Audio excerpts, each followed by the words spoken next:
Welcome, everyone, to the Cup of Coffee podcast with me, your host, Tom Dillon. This has been recorded live. It's our weekly online meeting and broadcast around the world.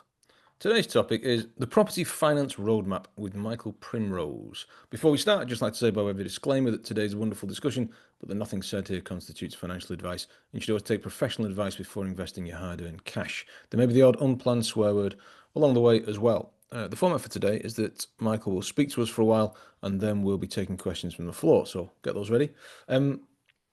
With regards, Michael Primrose is the founder of the Property Finance Collective, a leading UK commercial finance brokerage specialising in bridging finance and development finance. Known for his deep expertise in creative funding strategies, Michael works with property developers and investors to structure deals that make ambitious projects possible. Good morning, Michael. Morning. Thank you very much for having me.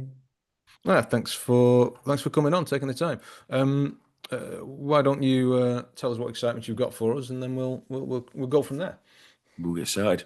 Lovely. So, yeah, what I'm going to do, I'm going to cover off a bit of sort of bridging finance, development finance, a little bit about HMO mortgages, but I'm going to rattle through that section as quick as I can, and then get onto the sort of creative financing strategies that we are very, as you very eloquently put it, are very well known for. And yeah, just sort of talk through those and some of the things that I think moving forward will be good to have in your toolbox when it comes to making offers on properties and doing maybe slightly larger deals than you have before. So, in terms of a bit about me, so I'm ex-conveyancer, estate agent, also host my own podcast as well, which is I think where we came across each other for the first time, actually, Tom. So yeah, done that for 6-7 years. Previously held 3 HMOs. They were catastrophic, I think is the word that I would use. So to put it into perspective, I used to spend my Saturday mornings going to, rather than being on this wonderful podcast, used to go and travel down to my HMO to repair broken windows and to go and see CSI. So we had CSI down on our HMOs. God, lost count the number of times. But turning up on a Saturday morning and finding one of the front windows had been put through and blood all over the hallway was always a fun way to spend a Saturday morning. So very quickly got out of HMOs and then moved into new build developments. That's a bit of kind of background of what I've done in property. We're working on those sites still at the moment. Again, they've been pretty interesting as well. So yeah, I'll cover those off a bit later. So in terms of, I'm going to sort of rattle through the slides as quick as I can, and I'll make these available to Tom as well. So anyone listening to the podcast, if you want a copy, ask Tom and I can send those over. But just very quickly, in terms of the finance process, so it's fairly simple, but we do get a bit more involved than most brokers do, I find, which is once you've kind of identified an opportunity, we'll step in at kind of the structuring side of things. So rather than going to the broker and being like, right, okay, we've got X, Y, Z, we need you to get us an AIP or a DIP. What will actually happen is we'll sit there and we'll go, right, okay, you've identified this opportunity. Have you thought about doing deferred payments? Have you thought about offering below market value? Have you thought about offering option agreements? Have you thought about doing X, Y, Z? And we'll actually sit with you and structure that deal. So at the point that you put the offer in, not only are you sort of happy that you've got the finance, but actually the deal structured in such a way that hopefully you'll make a bit more money and a bit more profit. And as many of us know, most of the money's made at the point of offering anyway. Then once we've gone through the application, do all the usual valuations and legal side of things. And obviously with my legal background, I'll always try and get heavily involved in the legals as well. So I'm more than happy to give a conveyancer a kick up the arse where I can, and there's your occasional swear word. But yeah, always happy to kind of get involved and push that on as quickly as possible.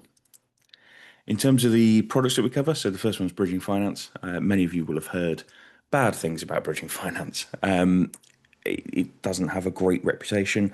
However, I think it's fair to say that it is an absolute necessity. If you're looking at scaling up your portfolio quickly, if you're looking at doing creative deals, it is without a shadow of a doubt a necessary evil that you have to have. So bridging finance tends to be short term, sort of up to 2 years maximum, although we say the sweet spot is sort of 6 to 9 months.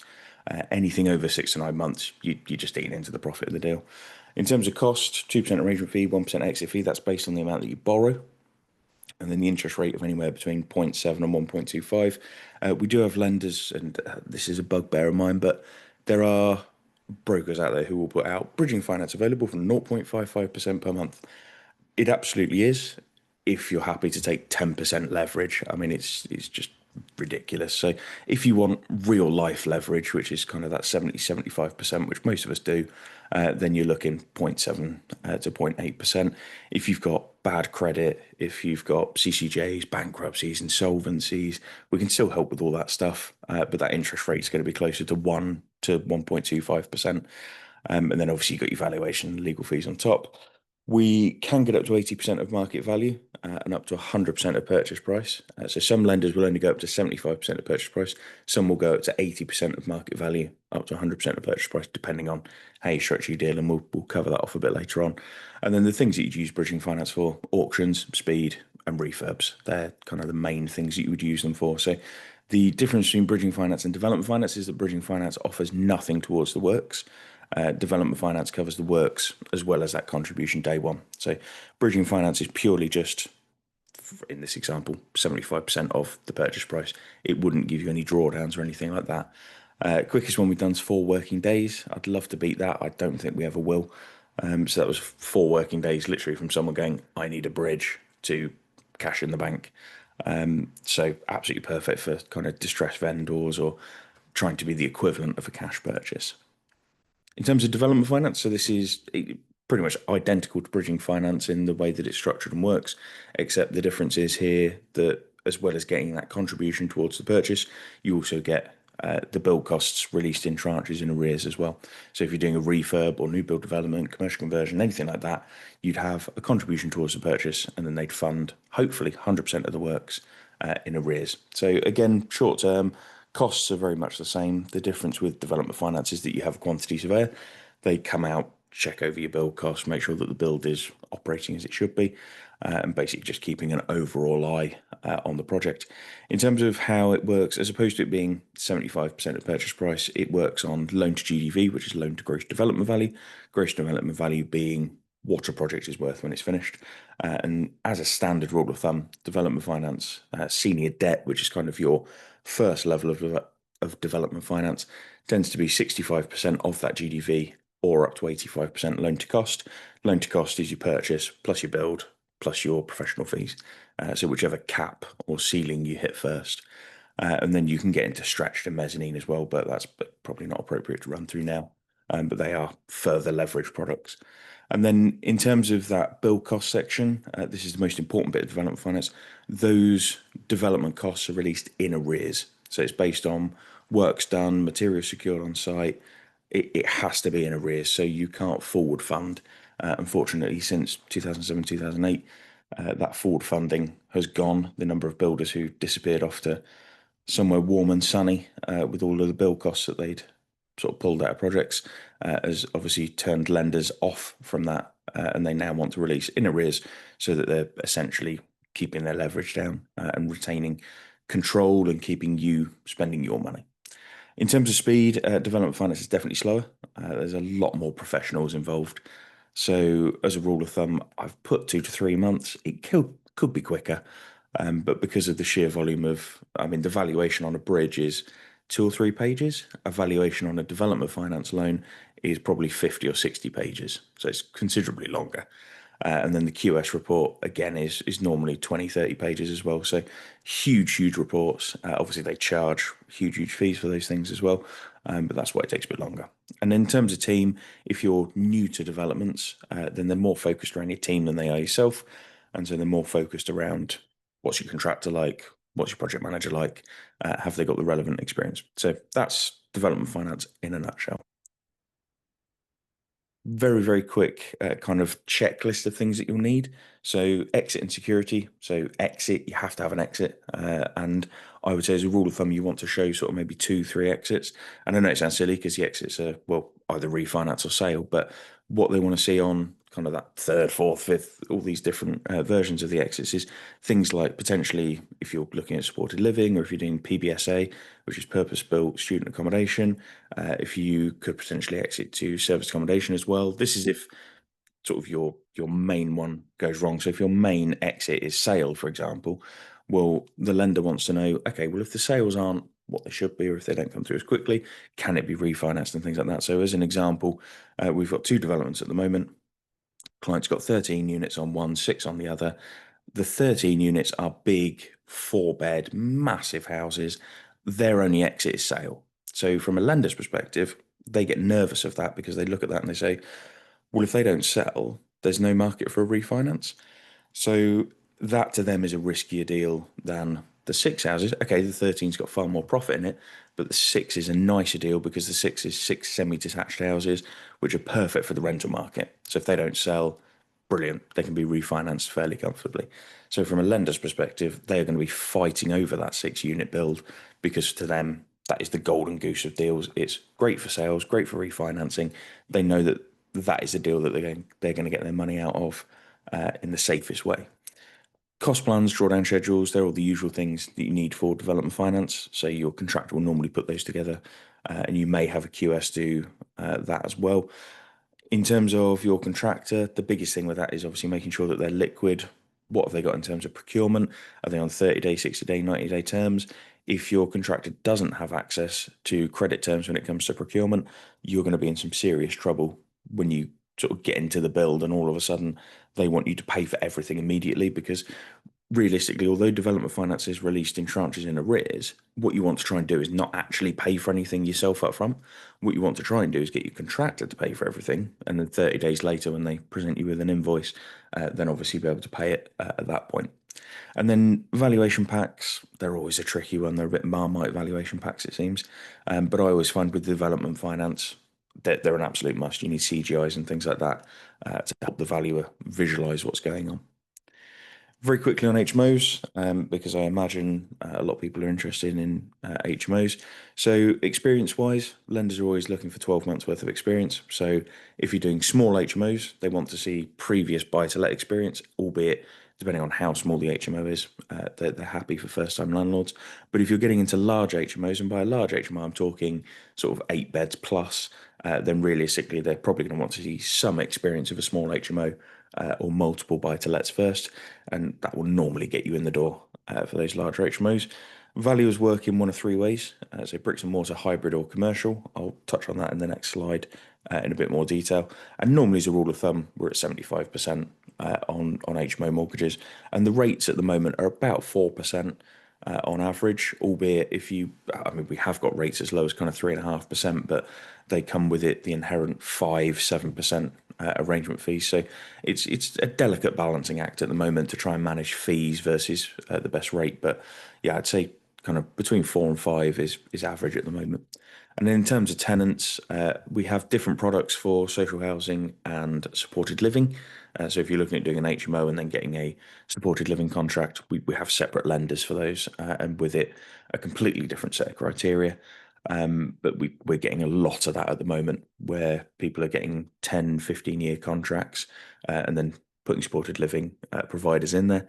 And then in terms of minimum values, the minimum at the moment is £100,000. So that's £100,000 loan.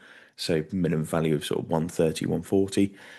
It is making small HMOs up north tough to finance. If you've got 3, 4-bed HMOs in Gateshead or somewhere like that, it's becoming tricky because they're worth maybe 80, 90 grand, and trying to finance those at the moment as a small HMO is tough. There's a limited market for that. So if you're getting into HMOs, just that's worth sort of keeping in mind.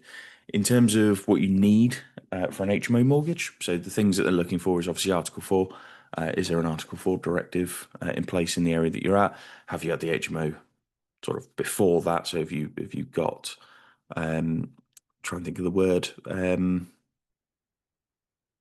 I'll come to me in a second. Anyway, if you've had an HMO before the Article 4 comes in, obviously let's keep it as that, and that brings with it an inherent sort of increase in value as well, a little bonus from the valuers, because if anyone else was to do an HMO in Article 4, obviously they have to go get planning and everything else. So the fact that you've got one in an Article 4 before Article 4 comes in obviously gives you that little bonus, and that can work on 3, 4 beds as well. So you do get that little bump in valuation potentially as well. So if you maybe get the heads up that Article 4 is coming in somewhere, it can always be a nice little way of sort of getting in.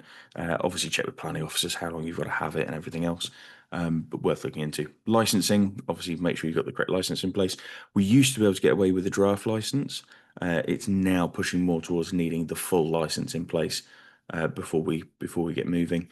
So obviously, you need to check licensing requirements in areas. And then obviously there's loads of questions at the moment around fire doors, alarms, emergency lighting. EPCs is a big one as well. So obviously making sure you've got the right EPC in place and having all of that sorted before you draw down the finance is an absolute must. And then valuation pack, again, it's very Marmite. I personally would do them. Grandfather rights, that's what I was thinking of, thank you. Just in terms of talking about the Article 4 bit. In terms of the valuation pack, yeah, I would do them on an HMO. What I wouldn't do is try and do the valuer's job for them. But the difficulty you've got is if you're, and many of us on this call and listening to this probably would do this, is inevitably you're going to take an HMO and you're going to make it the best HMO on the street. Without a shadow of a doubt, you're always going to be ahead of everyone else because why wouldn't you be? You're not going to create the worst HMO on the street. The problem you've got is I've got a road in Manchester at the moment where literally I must get a new one there every couple of weeks, and we've probably got 5 at the moment that we're in the process of refinancing, and we've done probably another 5 or 6 previously. So minimum there's 11, 12 HMOs on this one road.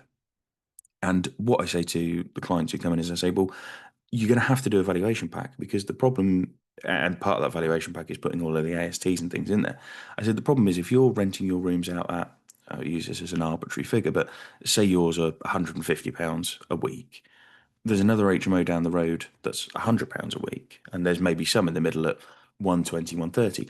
The issue you've got is if you don't do that valuation pack, you are naturally going to be tarnished with the brush of in the middle, what everyone else is getting. So it's about trying to avoid being tarnished with that market rent, in quotations, that the valuer tends to put on there, because it will affect your valuation moving forward. So that's why I'd put a valuation pack together for HMOs. In terms of sort of the 3 valuations that you'll get on HMOs. So first one's bricks and mortar, just very standard. This is sort of your 5 beds or less. You've not really done much to it. You're just renting each of the rooms individually. This is where the valuer looks at it and says, yeah, this could just go back to being a family house. So no Article 4. You've done very little, no en suites, that kind of thing. Hybrid valuation, this is kind of 5, 6 beds. Maybe you've got 3 or 4 en suites in there. Valuer goes out, looks at it and says, yeah, this is going to be tough to move back to a family home. So what you tend to get is a bricks and mortar valuation, but with a modest uplift to essentially reflect work's done. So you might get 10, 20% uplift potentially. It may not even be as much as that. Sometimes it really does depend what you've done to it. But then the golden goose is that commercial valuation, which is your yield based on local comparables. Obviously, Article 4 is going to help. If you're 7 beds or more, even outside of Article 4, you're going to be looking at C4 sui generis. And that's when you're looking at the likes of Shawbrook, etc. This is kind of where they're putting the most of their focus with valuers and kind of educating valuers on how to do this. And what they tend to do is, I've put actually the 2 recent HMOs in Manchester all on the same road, but they were 4 beds in an Article 4. So the benefit that we had there was obviously they were sort of treated as commercial, because if anyone else was to take them over or try and do an HMO in the area, obviously they've got to go through planning, everything else.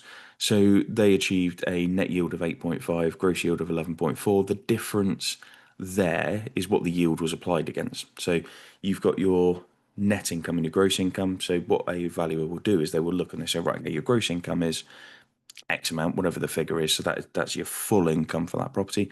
And then what they do is they don't deduct costs or anything like that, but what they do deduct is voids and maintenance. So what will happen is they'll look at it and they'll say potentially 10, 15% drop for voids and maintenance. It depends. The problem you have with valuers is you can send 2 valuers out from the same firm on the same day and get 2 completely different valuations. And similarly with voids and maintenance, again, you might get 10%, 15%, 20%.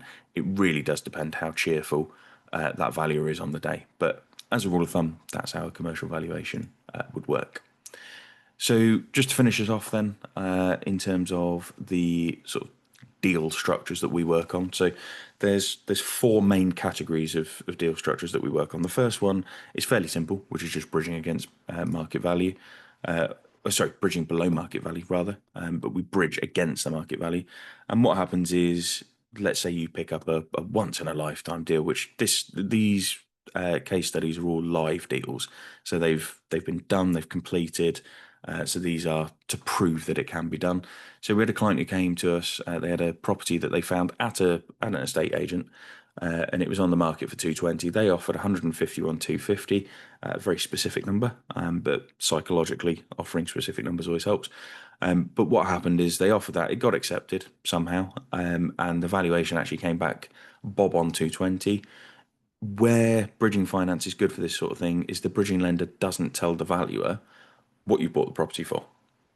So what happens is that they're under no obligation to tell them, but what happens then is that the valuer, essentially, as long as the estate agent and the vendor doesn't tell them, they go out and they have to assume that you've paid the full market value for it. But what it forces them to do is actually do a proper valuation, because what would have happened in this scenario is if the valuer had been told, oh yeah, they're paying 151 250 for it, they would have defaulted to, well, it's only worth what someone's willing to pay for it. So the valuation would have just come back at a default 151 250. Because they didn't know what the purchase price was, they did a full proper comparable, got all of their data together, everything else, and did a proper valuation, which is why it then came back at 220. The lender then offered a gross loan of 172 700, so more than 100% of the purchase price.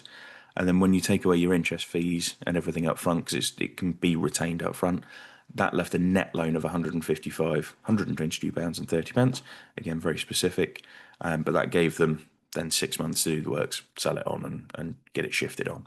So this can be a great way of covering 100% of purchase price. As a rule of thumb, with the discounts that people are getting at the moment, I feel like we're in a buyer's market at the moment. People always disagree, say, oh, we're in a buyer's market, we're in a seller's market. It's always tough, but I personally think we're in a buyer's market at the moment because it is so bloody difficult to sell anything.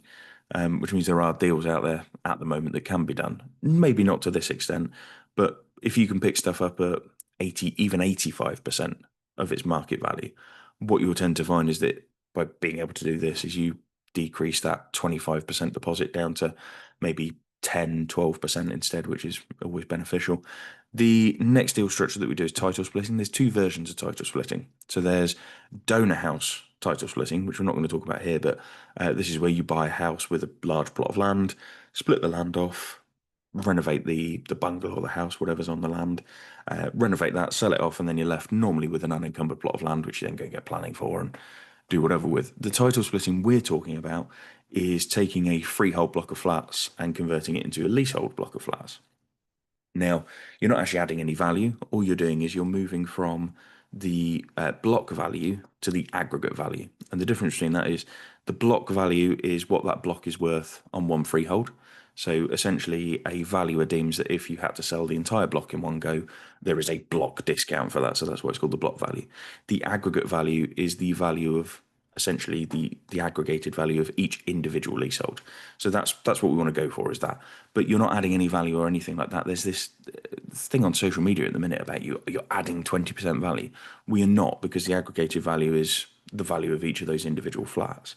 So you haven't changed the value of those flats. All you're doing is stopping yourself from having that block discount, essentially. So there's no value add. It's just avoiding having to give away unnecessary discounts. So in this scenario, we had a client who was purchasing a block of 5 flats for 375,000. So that was the block value.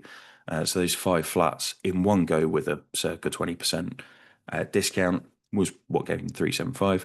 And then the split value, I have no idea why it was 547. I still to this day don't understand. Because it's 5 flats, it would have just made way more sense to make it 550 and make them £110,000 a flat. But there we go. Valuer just having a bit of a weird day off there, I think.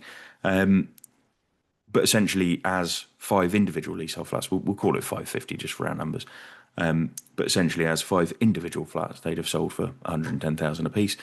Lender then offered a gross loan of 410 250. So because there was an undertaking, you see at the bottom of the slide there, solicitor has to give an undertaking to split the titles on purchase. Because the solicitor agreed to split the titles at the point of purchase, the lender, the bridging lender, said, yeah, we can use the 547 as the value that we lend against, because at the point of completion, that's the value that it's going to be. So what happened? They offered the 410, that then netted down to 353,000. So rather than having to put in sort of 25% of 375, which I think is circa 85 grand. They had to put in 20 grand. So it makes a massive, massive difference in terms of what you're putting in. The other thing as well is that gross loan of 410, the difference between the 410 and the 353 was, I think, 9 or 12 months worth of interest. So if they hadn't have retained that off up front, obviously they could have bumped that net advance up. So it depends on personal circumstances as to whether you want to retain the interest or service it. And then the second to last one is option agreements. We do quite a lot of these. So ironically, these aren't actually financeable. But I love getting involved in them because I think they're just such a good way of making big chunks of money, especially if you get into the big land assembly deals. I mean, you could be talking, I've got a client at the moment who's bought land for 200-300 grand and it's now worth 2 or 3 million. So it makes a massive, massive difference obtaining planning permission. Obviously, there are costs involved and risk and everything else, as there is with every strategy. But this is where you could make some really good money. So option agreements essentially is where you agree a purchase price with the vendor. You say, right, I'm going to buy this plot of land for X amount of money. In this scenario, I've gone to a landowner and said, I'm going to buy your land for £100,000 at any point during the next X amount of time. So normally 3 to 5 years. I mean, on option agreements, it may be sort of 12, 24 months. Lease options more 3 to 5 years. And essentially what will happen is I'll go and get planning permission. Because of the option agreement, I'm in control of that land. They can't sell it to anybody else. It's essentially as if I'm the owner of that property. So I go get planning permission, and then the residual value of that land becomes £200,000, as an example. The residual value is the GDV less 20%, which is your developer's profit, less build costs, less professional fees, XYZ, and then it leaves a figure that a developer could afford to pay for that land and it still be profitable. In terms of what then happens is you have options for your options, which is you might say, right, okay, I'm going to go and get development finance and build it out. Well, that £100,000 of value that you've created is seen as sweat equity. So it could be seen as your input into the deal. You might decide to sell it on to another developer. You might decide to bridge using bridging against market value. Or the other thing you might do is you might make that option assignable, which then means that rather than you buying the land, paying the stamp duty, everything else on it, you make the option assignable, and then a developer comes in and buys that option off of you, and then obviously complete on it that way. I thought I had a lease option slide as well, but lease options working very much the same way. It's essentially rent to rent's uglier brother, which is you agree a purchase price and a monthly rent, hence it becomes a lease option because of that monthly rent. And we tend to find that people use that for letting the property, like a 2-3 bed, letting it out as an HMO, letting it out as service accommodation. Obviously, check the vendor's mortgage conditions. But you may go and pick up a 4-bed house for 250-300 grand. I think about 300 grand around here. You agree you're going to buy it for 300 grand in 5 years. You've got capital appreciation during that 5 years. If you're renting it out as an HMO, I mean, you're obviously going to have income during that 5 years. So you're essentially building your own deposit over that sort of 5 years. So yeah, very much becomes rent to rent's uglier brother. The benefit of lease options over rent to rent is that lease options gives you a tangible asset, in the fact that if you ever wanted to sell that business on, if those lease options are assignable, essentially you are creating equity within a business and you're seeing the benefit of any capital appreciation and everything else. Whereas rent to rent, obviously you haven't got a fixed purchase price or anything like that. So if you ever wanted to buy the property at the end of a 5-year term, you're going to be buying it based on the current market value and that kind of thing. So yeah, I tend to say lean more towards lease options because it does give you that tangible asset and actually increases the value of the business as it's operating as well. And then the last one, this is what we're using personally. And this is, I would say, one of my favorite deal structures. So deferred payments and vendor finance. So we use deferred payments. That's what we call them, deferred payments. The difference between a deferred payment and vendor finance is that essentially a deferred payment is saying we're going to pay you the amount we owe you in X amount of time, whereas vendor finance tends to be them investing a set amount of money and there being a loan note. They're essentially one and the same thing, but just slightly different structures when it comes to the solicitor. So we had a plot of land for the 13 houses that I mentioned earlier. It was up for 2.3 million. We agreed 1.3 million day one, and then we agreed to defer the £1 million for 18 months. Because we were deferring that £1 million for 18 months, we offered to essentially bump it up to 1.15. What we then did is, because of the values and everything else, we were then able to go to a development finance lender, and we were then able to get 1.5 million day one plus 100% of the cost of the works. That 1.5 million was net day one as well. So we actually got paid £200,000 more than what we were putting into the deal at day one.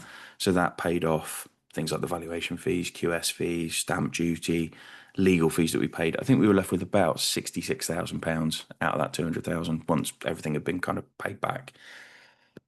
What that did is that gave us 66,000 to actually get the work started, get it moving, get it doing something a bit quicker. It meant we didn't have to sort of fall back onto the contractor's cash flow as much. Vendor took a second charge, but we're seeing, took a second charge to cover their deferred payment. We're seeing a lot more of these now. I think it's that thing of, you want to buy a yellow car and all of a sudden you see yellow cars everywhere. It's very much the same with this. Is we sort of got involved in deferred payments, and then all of a sudden the brokerage saw loads and loads of deferred payments. So they've always been out there. I think it's just we're seeing more now. We've been personally involved. One of the things that I would say, and this was a massive learning curve for me, was don't set the deferred payment to a set time period. Set it to a performance metric. So, for example, say on this one, the 1.15, we should have agreed to pay it on the sale of the last house. We shouldn't have said 18 months, because obviously then what do you do if the houses don't sell, or that kind of thing. So as a rule of thumb now moving forward, I would always set it to a certain house. In terms of all of these creative financing structures, it's got to be win-win for you and the vendor. I think people forget that sometimes, is that you've got to create a win for the vendor as well. So the win here for the vendor was, yes, they're leaving some money in the deal, but they're making a far better return on that than they would if it was in the bank or anything like that. Similarly, they wouldn't have got 2.3 for it on the open market. They would have got maybe 2.1. So by sticking with us, they actually ended up getting 2.45 rather than 2.1, 2.2. So they made quite a decent chunk of money extra. Not going to work for every vendor by any stretch of the imagination. Some people just need straightforward purchases. But these deals are out there, they are being done, and that's the only thing. If you take nothing else from the talk, take that from the talk, that essentially there are deals out there to be done, and the creative stuff does work. And it's just a case of, rather than having to do 2 or 3 offers to estate agents, you might have to do 20 or 30 in order to get one to stick. Because when you're doing the creative stuff, naturally it's not going to be for everyone. But create the win-win, and these deals most definitely should be out there. And that's my slides done. So more than happy to take questions, XYZ. But yeah, hopefully that was helpful. Thank you very much indeed. We normally do contact details at the end, but we'll do them now because you've kind of got a slide up for those listening on the podcast, and people are lazy, so we'll put it with the show notes. But for those who can't be bothered, it's the best way to get hold of Michael, according to this slide, is Michael at thepropertyfinancecollective.co.uk. Am I right to read out your phone number, Michael? Absolutely. I didn't. Yeah, no, read it out. Yeah, it's absolutely fine. Okay, just checking. So that's 07951 802 602. Really, really enlightening to hear what you've been talking about. I found I thought it was a particularly good, well enunciated summary of a lot of stuff that people kind of often half know about, especially if people are newish to property. And even those who aren't, like me, probably thinking, "Oh yeah, that makes sense." Like I broadened you about most of that, but some of it I didn't, and especially if you were newer, then I think some to be really clear about certain things is powerful, and makes you stand out from people who don't. So with that in mind, for example, and I think it's worth repeating because people have already forgotten it, but I think it's a really important one. Was you gave an excellent enunciation of bridging finance versus development finance. Could you repeat that, most of it my benefit, please? Yeah, absolutely. Yeah. So I think there are bridging lenders who moonlight as development finance lenders. So to be really, really clear, a bridging loan purely lends a percentage of the purchase price or market value, gives nothing towards the works. Development finance gives a normally 60-70% of the purchase price, and then 100% of the build costs in arrears. That's normally how they're structured. Where you get this grey area is there are some bridging lenders who call themselves refurb or development lenders, but what they actually do is they just revalue the property at 75% all the way through. So what happens is with development finance, if you want to, let's say you've got £1 million of build costs and you're drawing them in equal tranches of £100,000, you take a QS comes out, does the report, everything else says, yeah, you've spent £100,000, we can see that, yeah, we'll release £100,000. Use the exact same structure with a bridging lender, and what they do is the bridging lender sends a valuer out, and then they say, oh, we haven't added any value, because naturally the first bit of development or essentially refurb or anything like that is stripping it back and devaluing it. So what actually happens there is people get stung because the valuer comes out and they say, oh, well, this asset was worth £500,000, it's now worth 400 grand. Actually, we're not going to release you any money, but actually what you've got to do is you've got to put more money in the deal to bring our loan to value back. And that's where bridging versus development can get really quite murky. And yeah, that's a very, very set difference between the two. So how do I know which how do I know which one I'm dealing with? Because it sounds like the danger would be I think I'm dealing with a development finance type person or company, and then I find out I'm dealing with a bridging person and owe them 100 grand. Yeah. How do I make sure that I'm all right? I mean, I'll give you the sales pitch answer, and then I'll give you the other answer. So the sales pitch answer is use a good broker. That's the Nice. standard See answer. what you've There you done go. there. Yeah. Well You done. see what I've done there. Yeah. The other answer is that it should be quite clear within your finance documentation. So Okay. you should be able to. I say it should be quite clear. It might be hidden 14 pages into your loan document, but it should be there. So yeah, it's just a case of, and you can normally tell fairly quickly if they're saying that they're going to send out a valuer as opposed to a QS. That's when the alarm bell should be ringing. Okay, yeah, fair enough. Excellent. Speaking of things that I thought you clarified quite well, that I wanted to almost get you to repeat or expand on was you covered deferred payments versus vendor finance, and you said that essentially those are more or less the same thing. It's just a maybe solicitor type thing, structural, the way they're structured and the way it's worded in the documents will be slightly different. Could you expand a bit on that? Yeah, so essentially, we had this conversation on the 13 units we were doing. So, Mm, as far as the solicitor is concerned, the only difference is that if you're doing a deferred payment, they just write that into the transfer mm, essentially. So that just within the transfer there'll be a clause that says X amount of money is due in X amount of time or against the sale of last property. Whereas with vendor finance, they would need a full set of loan documents, everything else clearly stating out how much is being loaned, interest coupon on it, whether there's anything else like that. So essentially, mm, the difference between it is that vendor finance, they've essentially had the money for the purchase, so you've paid over the full amount of the purchase, and then they've yeah, given you some money back. Albeit that becomes a paper exercise because obviously they're not going to send money backwards and forwards. So, but as far as anyone's concerned, you've paid the full amount of that money, and then a amount has come back to you on a loan agreement, and then deferred payment, you pay over the first tranche, and then the remainder of it sort of sits unpaid, if you like. I would say vendor finance is actually probably slightly easier to finance as well, because weirdly, although they're the exact same thing, really, when you mm, look at them from a lender's perspective, the fact that you're paying over the full amount of the purchase price, so under the vendor finance column, you're paying over the full amount. The fact you're getting some money back from the vendor, they look at that as, okay, that's no different to investor finance. They look at that mm, as if you've got an investor. Whereas deferred payment, they look at the fact that, oh, okay, well, you're not actually paying over the full amount of the property. We're not very keen on that. And it's absolutely. that weird thing in their head of they're exactly the same thing. Yeah. But yeah, they just look at vendor finance slightly better. Fair enough. You mentioned it was almost an offhand comment. Not that that's a bad thing. I like offhand comments, but you almost said, "Oh, I think it's difficult to sell things at the moment." Um, Mm. tell me more. Why do you think that is? You mentioned you know on balance you think it's a buyer's market. Were you talking specifically about HMOs, maybe larger deals, or do you think that applies for two-bed terraces as well? Or what's your feeling? So I'm talking probably I would say the last 60% of the market at the moment, which is kind of your three beds and upwards. Mm, There seems to be a stagnation. It's always difficult because sort I look at my I'm one of 66,000 brokers in the country at the minute. mm, We get to see a very minute section of the market. yeah. You can look around. Obviously, there's huge volumes of data available.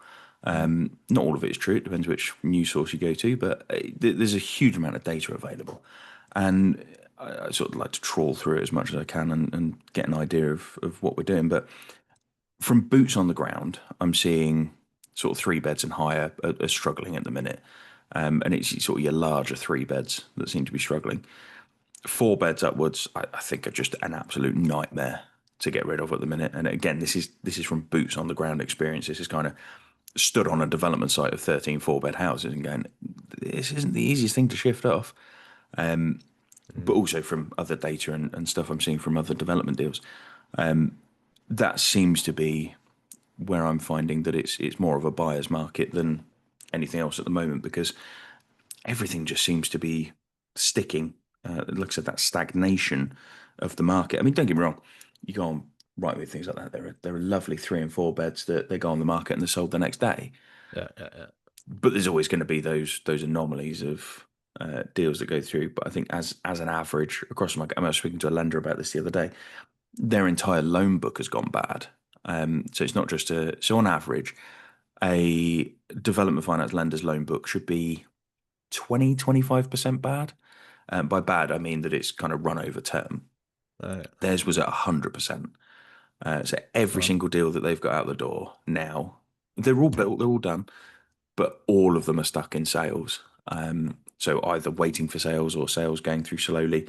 Um, that for me is a big indicator that things are stagnating, because I mean on their loan book they've probably got 6,000 houses, probably give or take. So yeah, to have an entire loan book that's gone And over hundred term percent is of those have gone over time. 100% of that has gone over term. Now, don't get me wrong, that doesn't mean that all 6,000 are sitting there No, sure, unsold. sure, sure, sure.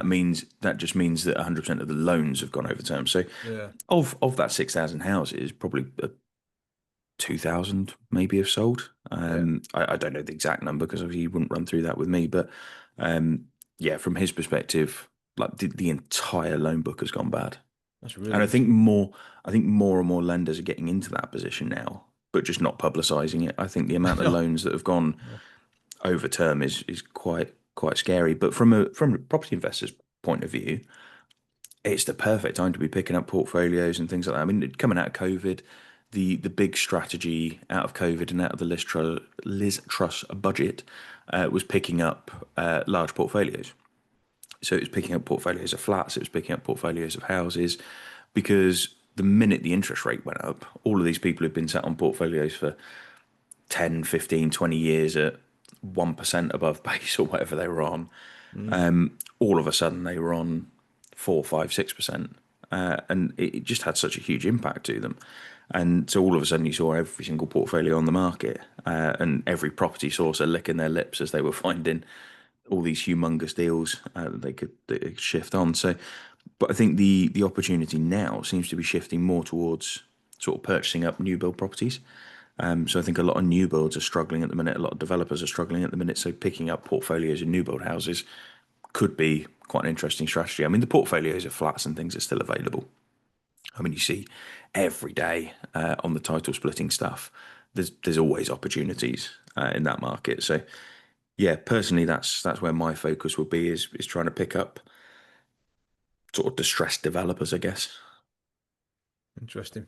I've got loads of questions, but unfortunately, or fortunately, depending on how you look at it, so of the sort of our lovely crowd here today, so I'll crack on with some of those.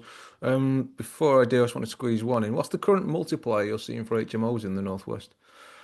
In the northwest, so between Ish. I'm going to be I'm going to be a bit of a range here. So it's between 8 and 12, and What's that high tends is to that? be kind Okay. of the average across most of the UK, to be fair. But yeah, a lot of the ones that we're seeing at the minute are, I'd say, between 8 and 12, and it really does depend where you are, size, everything else. I mean, you could probably say closer to 8, 9, maybe just to be safe. Conservative side, yeah. Interesting. All right. Krishna says, great presentation, Michael.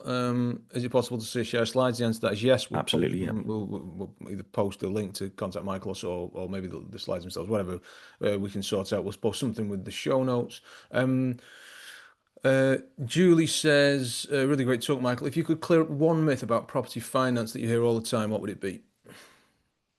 Oh God, there's loads. Which one would I go for? I tell you what, I'll go for a nice one, and that's that there's a myth that first-time developers can't get finance. And I mean, we've made quite a successful business over the last 7, 8 years from purely financing first-time developers. So what I would say is, as long as you keep conservative, so if you're a first-time developer, don't go and do a conversion of an office to 100 flats. That's not going to happen. But if you want to do a conversion of a commercial building to 6 flats, it should probably be financeable. With the right team around you, that sort of thing should be financeable, even up to 10 or 11 flats, probably, and maybe 2 or 3 new build properties. So the myth that I would clear up is that there is finance available for even people new to property development. I think that's a really There are good one. loads more that we could cover off as well, but I'll go for that one because that's quite a nice one. I think it's really good, especially some we have a whole range of people listening and watching, but some of them will be newer, and I think that's a really good one to give people some, not hope's the wrong word, but confidence. That's a better word. Yeah. That you can do this. I mean, everyone starts with zero, don't they? Apart from unless you're the third Earl of Westminster, whatever it is. Okay, Agnes asks, Michael, what advice would you give to a 12-year-old? What advice would I give to a 12-year-old? Oh God. Yeah. Trying to think back to my 12-year-old self. It might take a second. Eat more Um, vegetables. yeah, that's it. I tell you what, I would probably give the advice of school is not the be all and end all. Mm, That for me was always a big one. But more importantly than that, it would be education of a different sense. So it took me until I was probably 23, 24 to really start educating myself on money, property, the world outside. By that point, I'd already started a business. I mean, I started the brokerage when I was 23. So it took me probably a year of actually starting my own business before I went, oh, okay, I probably should learn a bit about something. So yeah, nothing from school has ever been relevant for me. Realistically, I don't think I ever took anything from school into real life. I don't think I've used Pythagoras' theorem once in the last 8 years. I don't think I've had to use algebra at all in the last 8 years. So just silly things like that. I don't think I've read Shakespeare for the last 8 years. But it's a case of educating yourself on the wider world. And there's people like I can't remember his name, Simon Squibb, who does obviously all of his books around setting up a business, having the sort of confidence in yourself as well. I'd say avoid all of the hoo-ha and all the noise around all of that, because don't get me wrong, there's 90% of the stuff that's out there is complete and utter nonsense, and I'm not saying that Simon doesn't fit into that, but people like that who write these books, etc., that you can pick up, and podcasts as well that you can pick up for free and listen to. They do give you that bit of knowledge that I think schools just don't. So yeah, it's a tough one to give advice to a 12-year-old, but yeah, that if I could go back, that's probably what I would say is to focus more on educating myself in other ways, and also the fact that I found Bitcoin when I was about 11, 12 years old, when it was at its absolute lowest. So probably the advice I give to my 12-year-old self is buy Bitcoin. yeah, That's that's probably a good one, yeah. that would have probably done it. It would have been quicker as well. Yeah. But both solid pieces of advice. John asks, do you provide financing for flats with a short lease, and does the financing cover lease extension costs, legal fees, and survey expenses? That's quite specific, isn't it? Bit of a So change for it a doesn't. 12-year-old. Well, ironically, actually, I had this conversation sat in Costa on Thursday with a lender, Mm, where we actually spoke about their lease extension product. So I can talk with a degree of confidence here. So they cover off the usual financing, sort of 75% financing, but they would also build in that lease extension cost within kind of like a refurb budget, if you like. So yes, they can cover. Most lenders can probably cover the lease extension cost. The legal fees and survey expenses, unfortunately, not, because